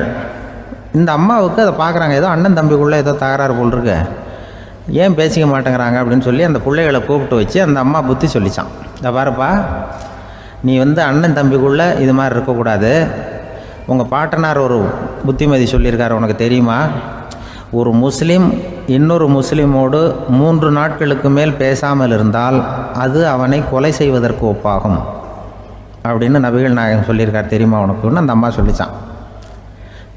அப்போ அந்த தம்பிக்காரர் சொன்னாராம், ஹுசைன் சொல்லியிருக்கார், அதுவும் எனக்கு தெரியும். அதே தாத்தா பாட்டனார் என்ன சொல்லியிருக்காருன்னா, அந்த 2 பேரில் யார் முதல்ல சலாம் சொல்கிறாங்களோ, யார் முதல்ல முன்னாடி பேசுகிறாங்களோ அவங்களுக்கு சொர்க்கம் கிடைக்கும், இறைவனுடைய ஆசி கிடைக்கும்னு சொல்லியிருக்கிறார். அந்த ஆசி அண்ணனுக்கு கிடைக்கட்டுமேங்கிறதுக்காக நான் பேசாமல் இருக்கிறேன் அப்படின்னா. அந்த ராமனும் பரதனும் எப்படி இருந்தாங்களோ அப்படி தான் ஹசனும் ஹுசைனும் இருந்திருக்கிறார்கள். அந்த பாசம்தான் குடும்பத்தில் வேணும். ஒரு அம்மா சொல்லுது, அதாவது கணவன் மனைவியாக இருந்துட்டு அப்புறம் விவாகரத்து வாங்கிக்கிட்டு அதுக்கப்புறம் அந்த அம்மா பேசுகிறத நேற்று தொலைக்காட்சியில் போட்டாங்க. அது என்ன சொல்லுதுன்னா, நாங்கள் கணவனும் மனைவியாக இருக்கிறப்போ எங்களுக்குள்ளே சண்டை வந்துக்கிட்டு இருந்தது, இப்போ விவாகரத்து வாங்கிட்டு இப்போ நண்பர்களாக இருக்கிறோம், இப்போ சண்டையே வர்றதில்லை எங்களுக்குள்ளே. அப்படி பாருங்கள், கணவன் மனைவியாக இருந்தப்போ சண்டை வந்து தான், விவாகரத்து வாங்கினது மறுபடியும் நாங்கள் நல்லபடியாக தான் இருக்கிறோம், ஒன்றும் எங்களுக்கு சண்டை வரல. அப்படி இருக்குது இப்போ காலம் போய்கிட்டு இருக்கு. நேற்று அப்படி ஒரு இது என் கூட வேலை பார்க்குறப்போ ஒரு அம்மா இருந்தாங்க. அவங்க எப்போதும் அவங்க வீட்டுக்காரர் படத்தையே வச்சுருப்பாங்க, கையில் பத்திரமா வச்சுருப்பாங்க. அவ்வளவு மரியாதை மதிப்புன்னு சொல்லி நாங்கள்லாம் அவங்கள பெருசாக நினைப்போம். இது எதுக்குமா அவங்க வீட்டுக்காரர் படத்தை பத்திரமா இல்லை கையிலேயே வச்சுருக்கீங்களே, ஆஃபீஸுக்கெல்லாம் எடுத்துகிட்டு வச்சு அடிக்கடி எடுத்து பார்த்துக்குவாங்க. அவ்வளவு பிரியமாக அவங்க வீட்டுக்காரர் இல்லை. ஆமாம், எனக்கு ஏதாவது பிரச்சனை வந்துவிடுதுன்னா உடனே எங்கள் வீட்டுக்காரர் படத்தை எடுத்து பார்ப்பேன். பரவாயில்ல, இப்படி ஒரு இதாக, ஆமாம் இதை பார்த்துட்டு நினச்சிக்குவேன், இதை விட பிரச்சனை வேறு என்ன இருந்துட போகுது உலகத்தில் அப்படின்னு நினச்சிக்குவேன். உடனே எனக்கு எல்லாம் போயிடும் அப்படின்ட்டு தான். அப்படி ஒரு அம்மா இருந்தாங்க, இப்போவும் இருக்காங்க, வேலை பார்த்துக்கிட்டு இருக்காங்க. அப்படிலாம் இங்கே இருக்கிற தாய்மார்கள் பெண்கள் யாராவது அப்படி கூட பண்ணலாம். எப்போதுமே உங்கள் வீட்டுக்காரர் படத்தை கையில் வச்சுக்கோங்க.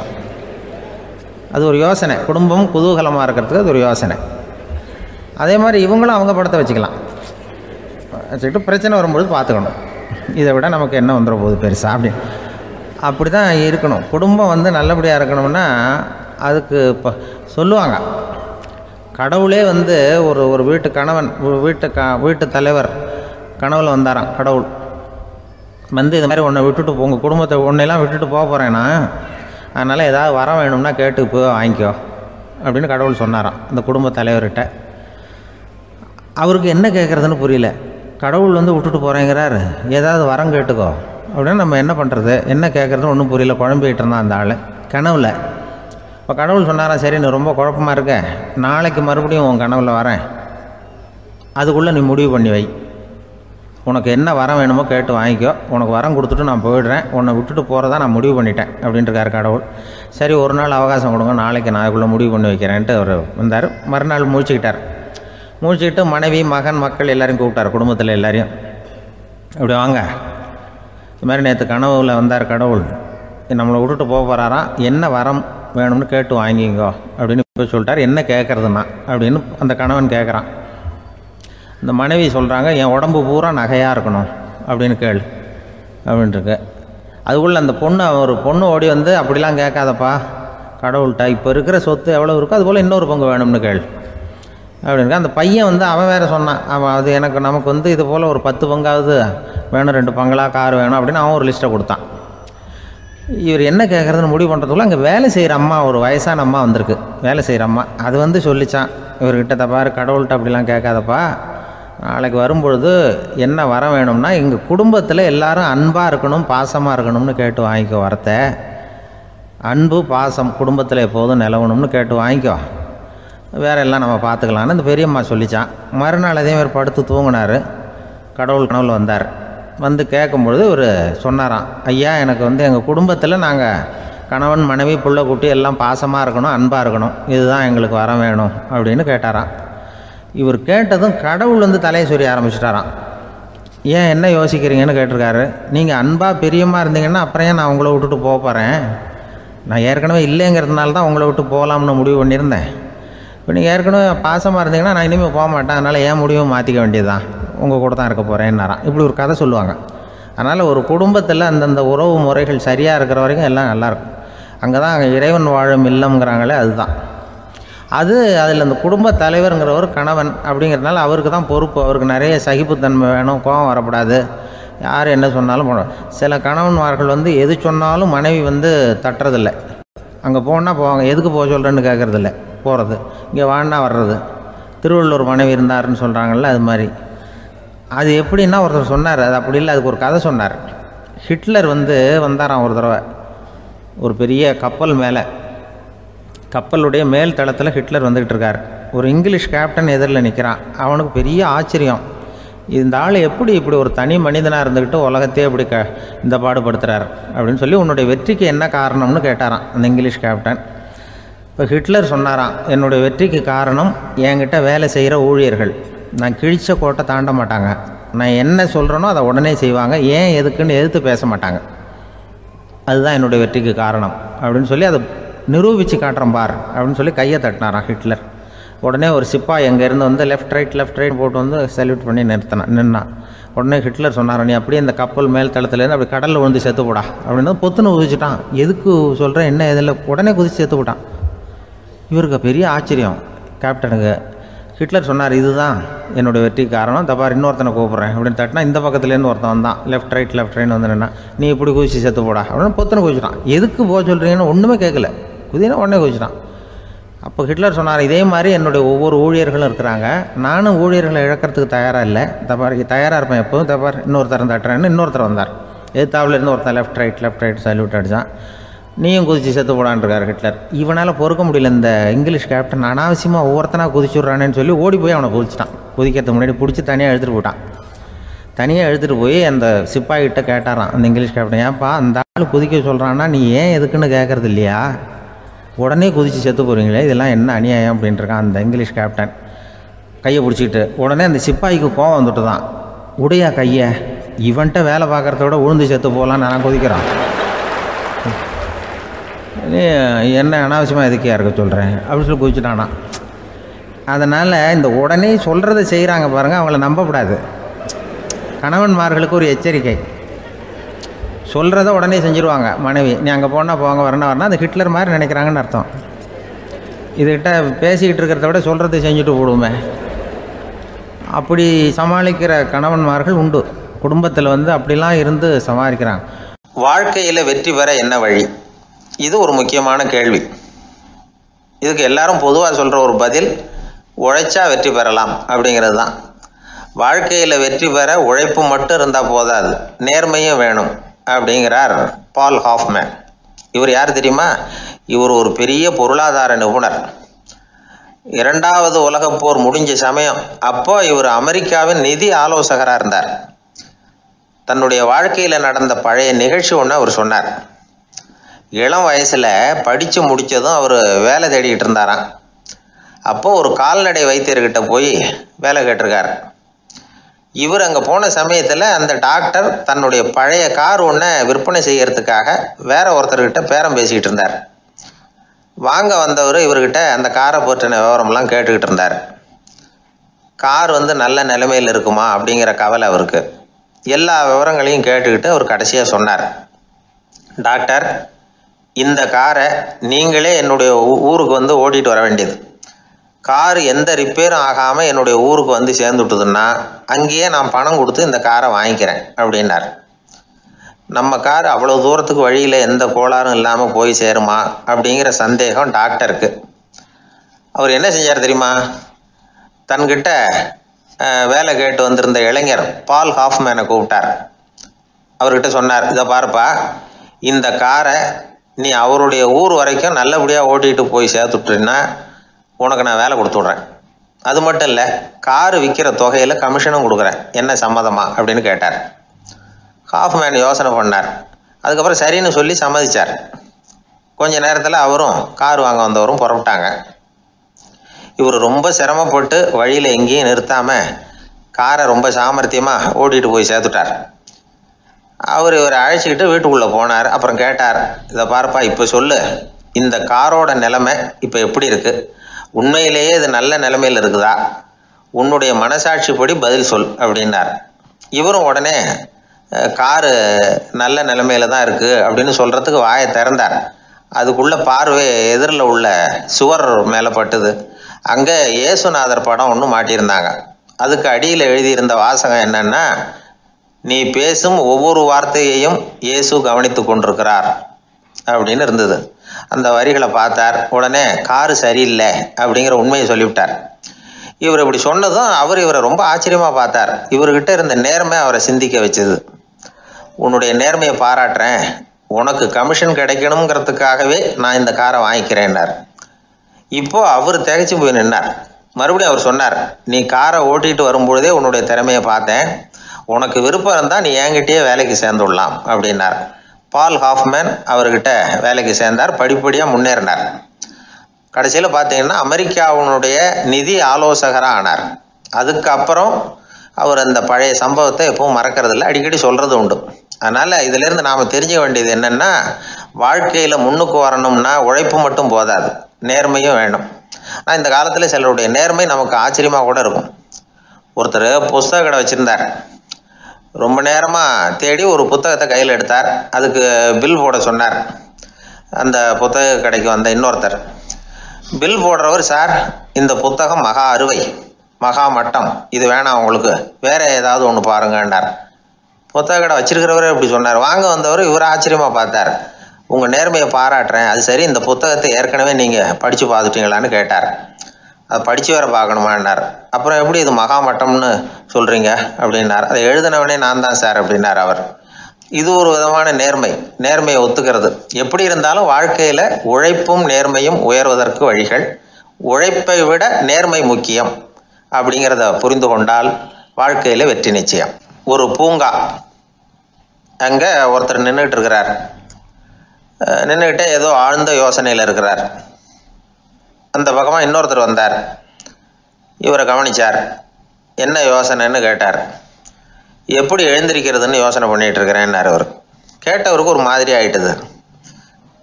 ஏற்கனவே நின்றுக்கிட்டு இருக்கிற ஒருத்தர் எப்படி எழுந்திரிச்சு நிற்கிறதுன்னு யோசிக்கிறாருன்னா அது ஆச்சரியம் தானே. அதுக்கப்புறம் இவர் யோசிக்க ஆரம்பித்தார், என்ன இவர் இப்படி பேசுகிறாரு அப்படின்னு. கீழே விழுந்தால் தானே எழுந்திரிச்சு நிற்க முடியும். அதனால் எழுந்திரிக்கணும்னு நினைக்கிறவங்க முதல்ல கீழே விழணும். இவர் முதல்ல கீழே விழணும், அதுக்கப்புறம் தான் எழுந்திருக்கிறது எப்படின்னு சிந்திக்க முடியும். இந்த உலகத்தில் எல்லாருமே கீழே விழுந்து எழுந்தவர்கள் தான். இப்போ இந்த குழந்தை பருவத்தில் கீழே விழாமல் நடைபயில கற்றுக்கிட்டவங்க யாராவது உண்டா? சின்ன வயசில் ஒரு தடவை கூட கீழே விழலை சார், அப்படியே பிறந்தார் வளர்ந்தார் பெரியவர் ஆயிட்டார் அப்படின்னு யாரையும் சொல்ல முடியாது. அதனால் மனுஷங்கிறவன் விழுந்து புரண்டு எழுந்து தான் நடக்க கற்றுக்கிறான். ஒரு உண்மையை நாம் எல்லாரும் புரிஞ்சுக்கணும். இந்த உலகத்தில் தவறு செய்யாத மனிதர்களே யாரும் கிடையாது. அப்படி இருக்கிறப்போ எப்போதாவது நாம் தவறு பண்ணிவிட்டோம்னா அதுக்காக மனசு உடஞ்சி போயிடக்கூடாது, வாழ்க்கையில் வெறுப்பு வந்துடக்கூடாது. ஒரு தவறு நடந்துட்டுதா அதுக்காக மனசு உடஞ்சி போடாதீங்க, அதை ஒரு பாடமாக எடுத்துக்கங்க. அதே தவறு மறுபடியும் நடக்காமல் வேணும்னா பார்த்துக்கலாம், அது போதும். தடைக்கல்ல படிக்கல்லாம் மாற்றிக்கணும், இதுதான் இதில் முக்கியம். ஒரு அலுவலகம், அங்கே ஒரு அதிகாரி, அவர் உயர்ந்த பதவியில் இருந்தார், சிறந்த நிர்வாகின்னு பேர் வாங்கினவர். அவர் தனக்கு கீழே வேலை செய்கிறவங்க கிட்டெல்லாம் சொல்லுவாராம், இந்த நிறுவனத்தில் நீங்கள் எத்தனை தடவை வேணும்னாலும் தவறுகள் செய்யலாம், ஆனால் ஒரே விஷயம் என்னென்னா ஒரே தவறை மறுபடியும் செய்யக்கூடாது, அது முக்கியம் அப்படின்பாராம். இதை மேம்போக்காக பார்த்தா அவர் ஏதோ தன்னுடைய ஊழியர்களை தவறு செய்ய தூண்டுறது மாதிரி தெரியும். ஆனால் உண்மை அப்படி இல்லை. இன்றைக்கி என்ன நடக்குது தெரியுமா? அநேகமாக எல்லா மனிதர்களுமே ஒரே தவறை தான் மறுபடியும் மறுபடியும் செய்கிறாங்க. விளையாட்டு வீரர்கள் ஒரே மாதிரியான தவறுகளை திரும்ப திரும்ப செய்கிறது உண்டு. கணக்கு எழுதுகிறவங்கள பாருங்கள், ஒரே தப்பை மறுபடியும் மறுபடியும் செய்வாங்க. அலுவலகம் வருகிறவர்களை கவனிங்க, ஒரு நாள் தாமதமாக வந்தால் பரவாயில்ல, தினமும் தாமதமாக வருவாங்க. இது மாதிரி செய்த தவறையே திரும்ப திரும்ப செய்கிறதுக்கு என்ன காரணம் அப்படின்னா சோம்பல், ஞாபக மறதி, கவனக்குறைவு, தன்னுடைய திறமை பேரில் அளவுக்கு மீறிய நம்பிக்கை, இப்படி இதில் ஏதாவது ஒரு காரணமாக இருக்கலாம் அப்படிங்கிறாங்க இது பற்றி ஆய்வு செய்கிற வல்லுநர்கள். ஒரு தடவை செஞ்ச தவிர மறுபடியும் செய்கிறது இல்லைன்னு முடிவு செஞ்சுக்கிட்டு அதை செயல்படுத்த கற்றுக்கணும், அது போதும், வாழ்க்கை வெற்றிகரமாக அமையும் அப்படிங்கிறாங்க அந்த அனுபவசாலிகள். அதனால் வெற்றிகரமாக வாழ்க்கையில் நடைபோட விரும்பும் இளைஞர்கள் தவிர்க்க வேண்டியது என்னென்னா, முதல்ல சோம்பலை தவிருங்கள், சுறுசுறுப்பாக இயங்குங்கள் அப்படிங்கிறது அவங்க அறிவுரை. ரெண்டாவது ஞாபக மறதி, எந்த செயல்லையும் ஈடுபாடு வேணும், அக்கறை வேணும். மூணாவது கவனக்குறைவு, எதையும் அலட்சியப்படுத்தக்கூடாது. நாலாவது என்னால் முடியாதது எதுவுமே கிடையாது அப்படிங்கிற அளவுக்கு மீறிய நம்பிக்கை, அது ஆபத்தில் கொண்டு போய் விட்டுரும். அதனால் முதல் தவறு உங்களுக்கு ஒரு பாடமாக அமையணும். ஒரு மனிதர் அவர் தன்னுடைய 2 காதுலையும் கட்டு போட்டுக்கிட்டு வந்தார். அவருடைய நண்பர் அதை கவனிச்சுட்டார். என்ன சார் ஆச்சு, 2 காதுலையும் கட்டு போட்டிருக்கீங்களே அப்படின்னு விசாரித்தார். ஒன்றுமில்லை சார், வீட்டில் ரொம்ப ஆர்வமாக டிவியில் கிரிக்கெட் மேட்ச் பார்த்துக்கிட்டு இருந்தேன். அப்போது என்னுடைய மனைவி துணிகளுக்கு அயர்ன் பண்ணிகிட்டு இருந்தாங்க. அயர்ன் பாக்ஸை அப்படியே வச்சுட்டு அடுப்பங்கரைக்கு போயிட்டாங்க. அந்த சமயம் பார்த்து டெலிஃபோன் பண்ணி அடிச்சுது. அவசரமாக ஓடி போய் அதை எடுத்து காதில் வச்சேன். அப்போ தான் தெரியும் அது அயர்ன் பாக்ஸுங்கிற விஷயம். சூடாக இருந்ததா, சுட்டு விட்டுது அப்படின்னார். ஒரு காது சரி சார், 2 காதும் ஏன் அப்படி ஆச்சு அப்படின்னு கேட்டார். அதே ஆள் மறுபடியும் ஃபோன் பண்ணா சார் அப்படின்னார் இவர். எவ்வளோ தூரம் யோசிச்சிருப்பார் பாருங்க. அதனால் ஒரு தவறு மறுபடியும் நடக்கக்கூடாது, முதல் தவறு உங்களுக்கு ஒரு பாடமாக அமையட்டும் அப்படிங்கிறது தான் இதிலிருந்து நாம் தெரிந்து கொள்ள வேண்டிய